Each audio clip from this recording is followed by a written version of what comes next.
Hello, dear astrology family. Satsangat astrology again. In this video, I will talk about the Aquarius full moon and the crazy times we're living through and in. Yeah, this full moon is feeling like an explosion because I don't know about you, but the energy is building and building and building. The tension is super, super duper. So this chart in the astrology of the second half of August, it is so complex that it would be impossible to describe all the archetypes, all the significations, and the things that can be read on this chart astrologically. So I'm going to focus on the most important ones and give you a broad idea on how to deal with this energy. As I said, there is a huge tension, and they might be breaking through or breaking down because it's so tense and it's a maximum degree of tension. So as I said, there could be negative consequences, but knowing the kind of energy that you are dealing with, you may use it in your favor. First and foremost, we have this opposition Mars opposite Saturn Neptune. So I have said before, this Saturn Neptune conjunction at 0, 1 Aries. Sorry, I should have brought some water. We have never lived through in our lifetimes. We don't know in our lives, personal lives, how this Saturn-Neptune conjunction at the beginning of Aries is going to play out. However, if you have something at the beginning of the cardinal signs, you can tell me how you are experiencing, because of course you will feel it more strongly. So those, as I said, first degrees of the cardinal signs. But other people who have planets or points or angles in the first degrees, 0, 1, up to 3 degrees of any sign will have a direct impact. I always say the best way to learn astrology is to look at the sky and then take notes on what you see here on Earth in your personal life, in the life of your neighbors, of your people. What is it that you are seeing happening? In the mundane environment, we see that since Mars has been approaching this opposition, we have seen an aggravation of the conflicts in the world. Between countries in the war zones, we have seen escalation. It is more intense, there is more clashes, there is more friction and opposition. And even inside the countries, whatever country you are looking at, there is this clash of two parties, of two different sections that are fighting against each other. So this is about Mars opposite Saturn. And as I said, with Neptune, there is a component of deception. There is a component of erosion of rules and regulations and what is expected. And I think there is this increase in obsession with a certain kind of reality that people are holding in their minds. Aries is the sign of the head. So people in their head have the crystallization of a certain reality that is not always real, right? Tangible. And you see many people have concepts that they sustain that have not foundation, no soever foundation of any kind in reality. So, and this is Saturn giving form to ideas or imagination, fantastic ideas, and deceptive ideas, because they are kind of intangible. They are just imagination. They are a creation of inspiration, maybe, but fantasy most of the time. So Saturn is giving shape and is giving form and is giving solidification to those ideas, and this could be really detrimental for the person who believes those things. And if that is not enough, we have Pluto in sextile with this Neptune-Saturn. And for over 80 years, this sextile between Neptune and Pluto has been a source of manipulation of realities. If you think about since the time when this sextile started in the 50s or late 50s, 60s maybe, we have seen, for example, the media creating different discourses regarding the same issue, the same thing. For example, with the Cold War, right? There was one discourse in the eastern side of the world, another discourse on the western side of the world, and talking about the same subjects, the same issues. They had two opposite set of concepts and ideas and propaganda. So, and that has been evolving over time with other influences, other planetary aspects and synodic cycles. So we got to a point now that we don't know what the real thing is, because everybody tells you their own concepts, their own ideas, and it's so contradictory that we don't know anymore what to believe or what is the reality, the actual reality. Is there a reality? In the end, we ask this question: is there a real thing? Is there the truth? Is there a truth to be found? Is there a truth to be revealed?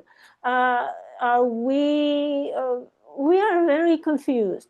So this is really a source of deception, self-deception sometimes.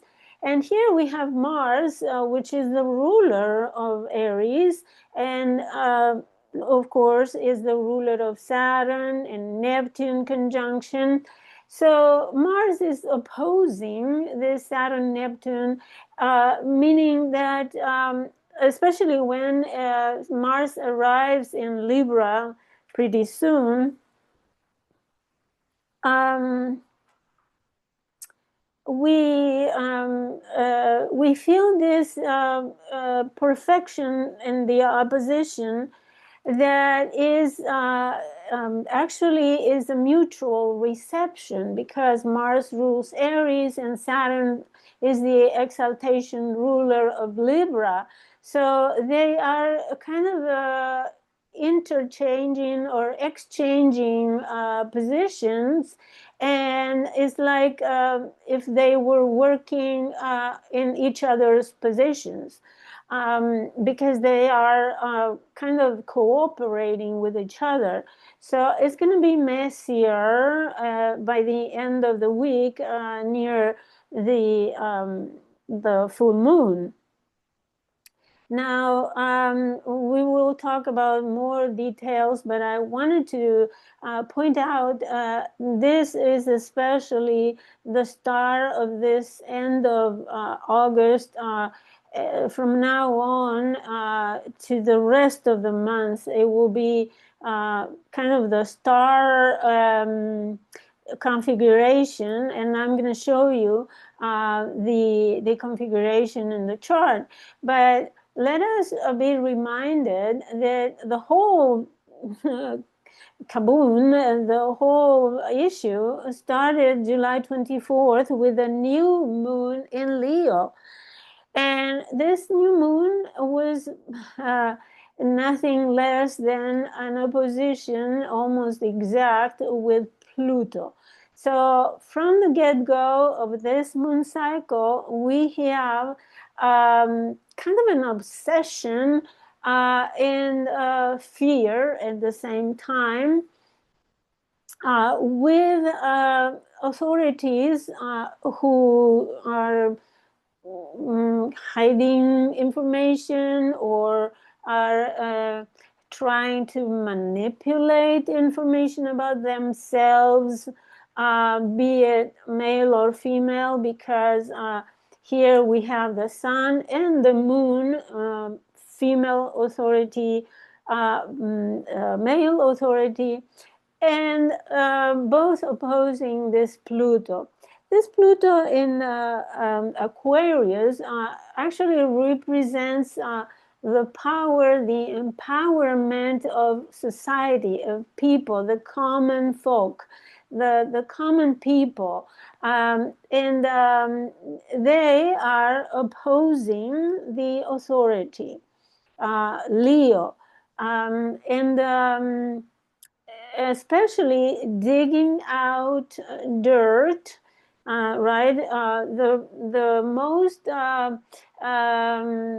pleasurable pastime of Pluto, and the thing that he is most skillful about is digging out dirt or SHIT, and digging out things that were hidden, that were covered, in the underworld. So his best job is uncover those things, doing research and doing thorough and sometimes cruel investigation. And this opposition had, as I explained in my previous video on the Leo new moon, this opposition has the support of Saturn, Neptune, and Uranus. So on the one side, Saturn, Neptune is, as I said, crystallizing certain concepts, certain ideas and beliefs. And Uranus in Gemini is darting out information that was unexpected, that was surprising. So there is this kind of collaboration, but at the same time is the collaboration between all those malefic, so-called malefic planets. So we cannot expect good and bountiful things, even though it is a sextile or a trine. These planets have their own archetype. They won't deny their nature just because they are in good flow with each other. On the contrary, the good flow allows them to be fully themselves, to be clear, crystal clear with just what they are. So they're manifesting fully and completely clear. Pluto as it is, right, with all its cruelty or apparent cruelty.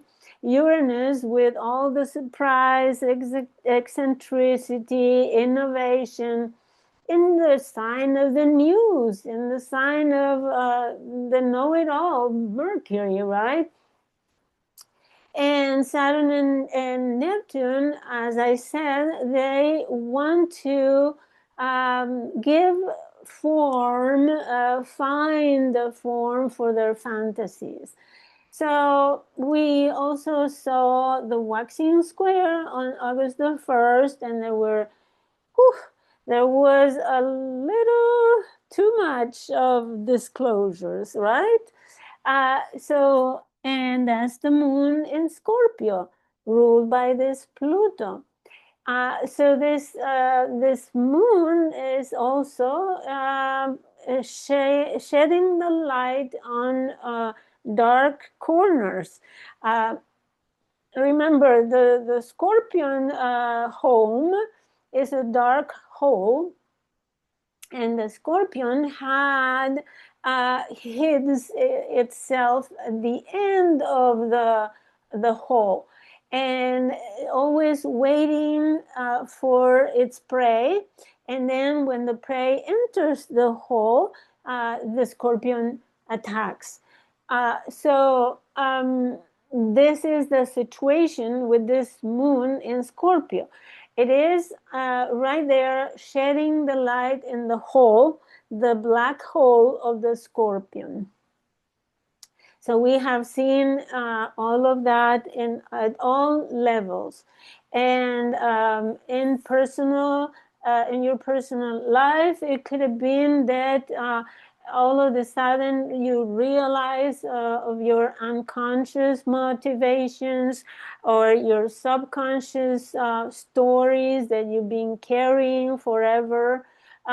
So it is very good lunar cycle to concentrate on psychological issues, to dig deep into your psyche, to use psychologists and help you revive things that were hidden and they were damaging your psyche. It's very good for that if you want a positive influence, right? So now we have the Aquarius full moon, August 9, but it's also August 8 in certain parts of the world, like the Australia, for example. California is on the 8th, and actually Central Time is overnight at 3 a.m. and then 5 a.m. Will be in the East Coast. So it is happening during the night, and then we have the perfection of Mars, Saturn, Neptune opposition. So here you have a configuration that is called a kite, and is the most unstable configuration that you can find. And it is due to the fact that this opposition is so strong and difficult that people have a hard time dealing with it. So it is throwing off all the other trines and sextiles, which are softer combinations, softer relationships between planets. So they are so soft that an opposition like this one, it can throw off everything. And if you think about a kite in the sky, it is not easy to keep it flying because it has the influence of the wind, the temperature, and your handling of the cord, and so much to combine in order to be able to actually have the kite fly properly. So it is very unstable. And Lynn Coiner has done decades of research on this configuration, and she has documented that every time there is one of these, there is a certain catastrophe somewhere. Something really bad happens, like planes crashing, bombings, buildings collapsing. I mean, really bad things that, especially involving Mars and Saturn, you can expect death and conflicts in war and such things. But if we talk about any hard aspect between Mars and Saturn, we're talking about the need to integrate energies that are alien. For example, fear with having courage, which is almost the same energy, but they're two extremes opposite. Assertion with control, right? The assertion of Mars with the control of Saturn, or the impulses of Mars with the discipline of Saturn, or with the timing of Saturn, because Mars doesn't take much into account the timing. Mars wants to do it, and it goes. It's like the ram, ramming ahead, without thinking much of the consequences of the good timing. And Saturn imposes waiting for the right time, for example. So those are two difficult to reconcile energies. So it's often a source of paralysis in the individual, because if you don't know how to deal with those seemingly irreconcilable energies, you are unable to assert yourself. And there could be also, on the contrary, the extreme self-will and courage, and then you go against the wall, right? Saturn. And there is possible aggressive domination. And usually it helps when there is a good Venus in the chart.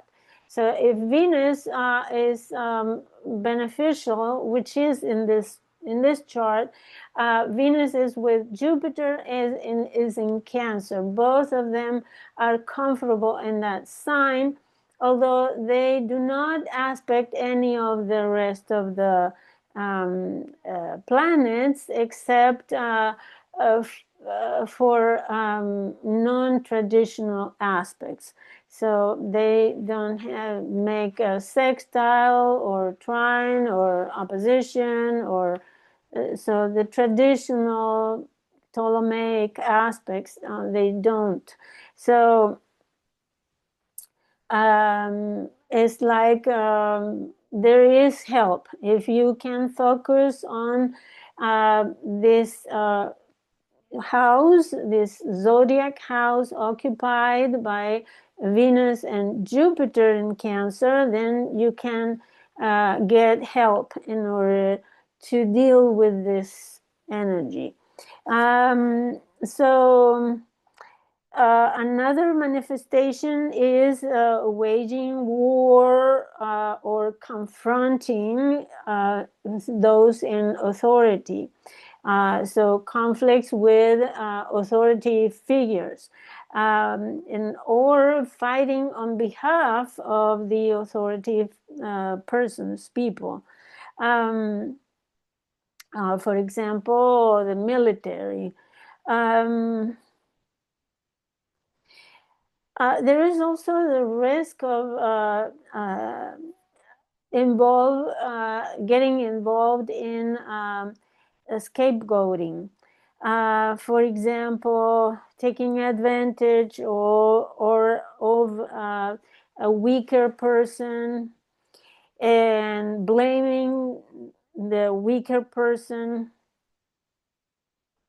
But in the end is a way that we have the challenge to contact with our own authority, and so we don't control others by force or impose domination, trying to control what they do or what they think.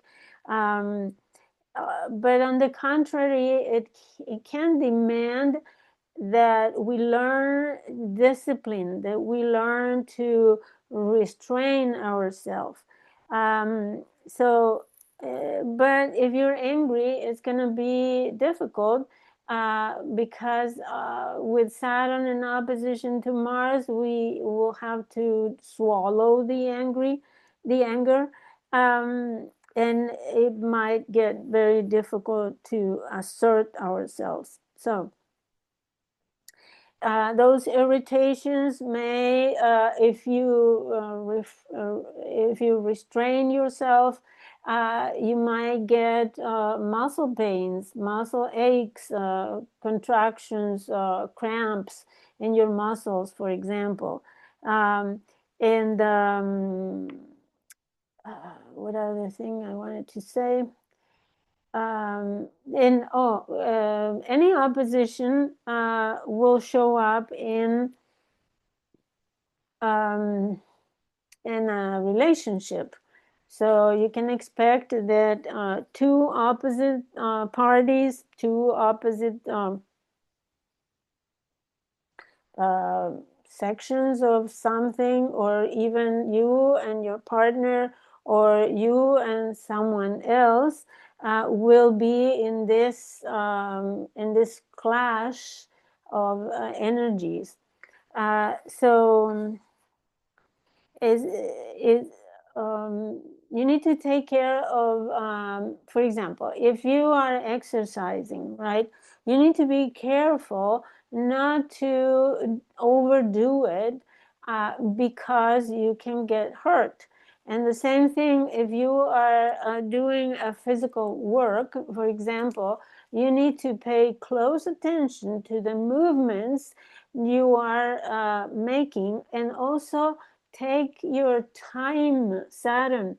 Take your time to do any physical work. If you're pushing something, make sure that you have the correct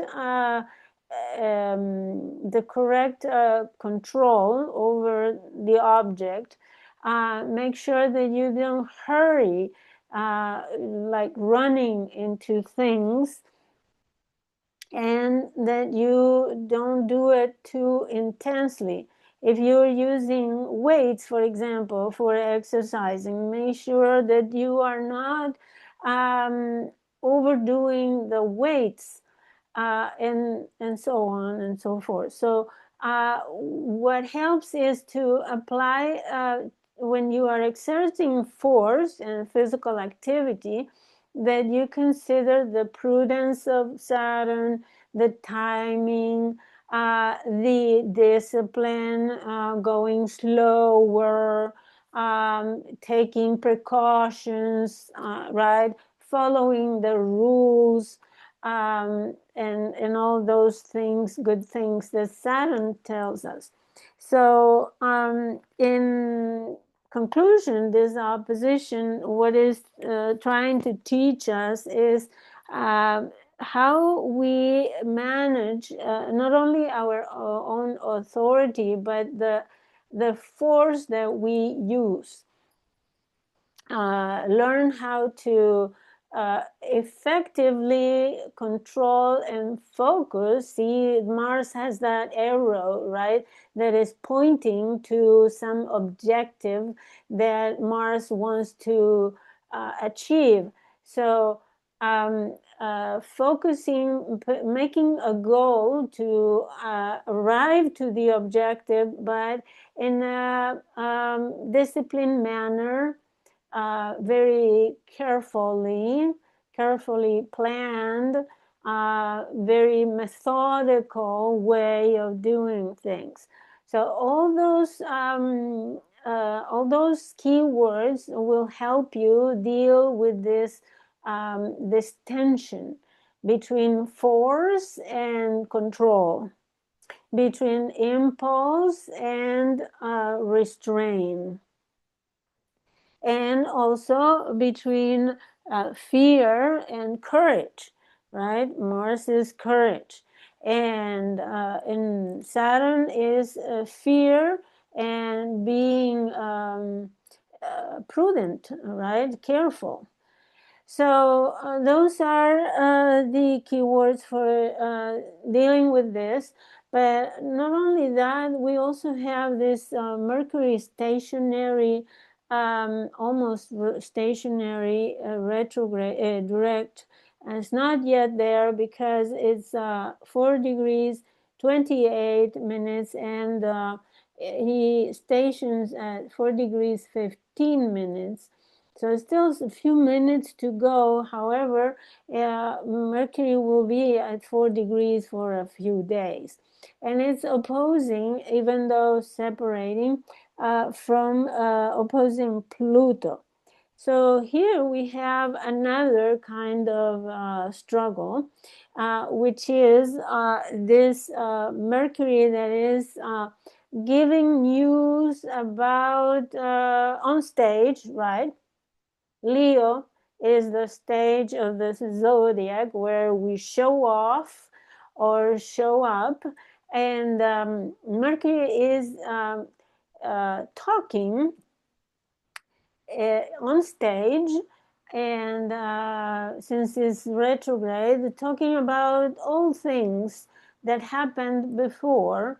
And Pluto on the other side is digging out the dirt, and coming from society. So it is groups of people, communications, the media, the social media, the news, the newspapers, groups of people, even parties, political parties are included in Aquarius. The marketplace is Aquarius as well. All of those sources of resources, sources of investigation, right? So in Pluto is digging out information from all those sources. So we have this opposition, while this Mercury in Leo wants the news to be bright and shiny and performing like Leo, right? Leo is a performer. And we have this Mercury playing like an actor in the scene, telling bright and brilliant things. And the opposite side is Pluto saying, well, here is your dirty laundry. Here is your dirty things. And especially the best job of Pluto is putting the truth in front of your nose. So, and this is the play between these two planets. And so we can expect a lot of news. So if you see the ruler of Aquarius, traditional ruler is Saturn, right, which is giving shape to the fantasies. And on the other hand, we have Uranus in Gemini, which is the modern ruler of Aquarius, bursting out all the unexpected news that we didn't even know existed. So make whatever you make of this in your personal life. So make sure that you go back in the house where you have Leo, go back and review whatever comes out in the themes associated with that house, and see what Pluto is doing in the opposite side. And the other opposition, of course, is the moon opposite the sun. So the sun in Leo is projecting its light on the moon, illuminating society, illuminating the marketplace, illuminating all traffic of communication in the media. And internet nowadays is the medium where we can find the information.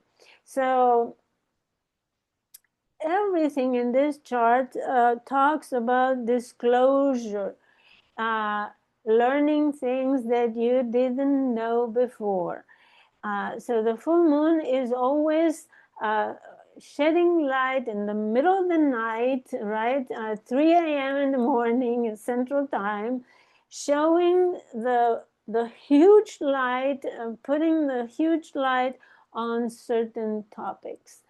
And Aquarius also talks about networks, for example, either positive or negative. It doesn't matter, any networks. And there are certain very dark networks, like criminal networks, that can come out and show their truth. So I think there is a lot to say about disclosure in this chart, and hopefully helps society, moon in Aquarius, to realize the truth that we have been dealing with. So in a personal life, a personal level, just look at the moon in the house occupied by Aquarius. If it is your sixth house, it could be related to your health. If it is your fourth house, you have a rising Scorpio, for example, it could be something that you realize is happening in your family environment, in your home, whatever it is. It could be a revelation. Any house where this happens.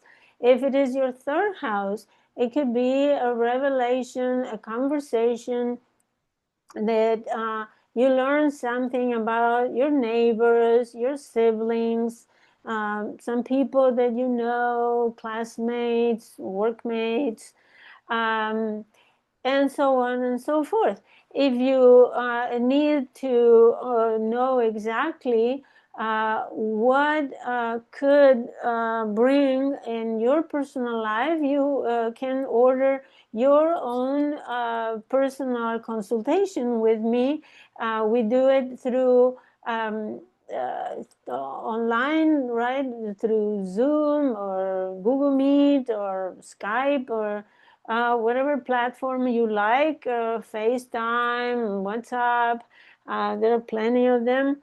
and we can have a confidential consultation, and I can help you identify how you can manage these energies. So I just wanted to add some additional information because I like the astrocartography in order to add some more information, more data to the interpretation. Here, if you look at this, this is the new moon in Leo that started this moon cycle. And we have the Mars at the midheaven crossing here near Washington, D.C., with the North Node in the IC. And we have the moon, the new moon in the MC or midheaven crossing all the way through California. And at a certain point, like over here, I don't know what it says, but it is probably south of Oregon. It's crossing with the line of Chiron. And the Pluto line is this black line also going through on the IC or bottom of the sky. So now we have the map of the Aquarius full moon, and coincidentally, the full moon also crosses about the same space. If you see the new moon over here, right? And the full moon is approximately in the same place. So I wonder if this is talking about maybe earthquakes or fires, volcanoes, I don't know. And then we have the Saturn, Neptune, and the midheaven with Mars in the IC going exactly through Washington, D.C. and New York. So this is very significant because this is the opposition I was talking about. Mars in the IC, that will mean Mars, the IC will be the people, will be the land, will be the all the that is forming the country itself. And Neptune and Saturn on the midheaven will represent the authorities. So this opposition will be very significant over here. There are other things, but that's enough, I think, for this video. If you would like to order a consultation, here you have my email address, and you can send me your request and your personal data, and we will meet through any video platform that you prefer. So thank you for watching, and I hope you this is useful for you, and don't hesitate to give it a like and support my channel, make a comment. I appreciate your support. Thank you, and have a great full moon in Aquarius.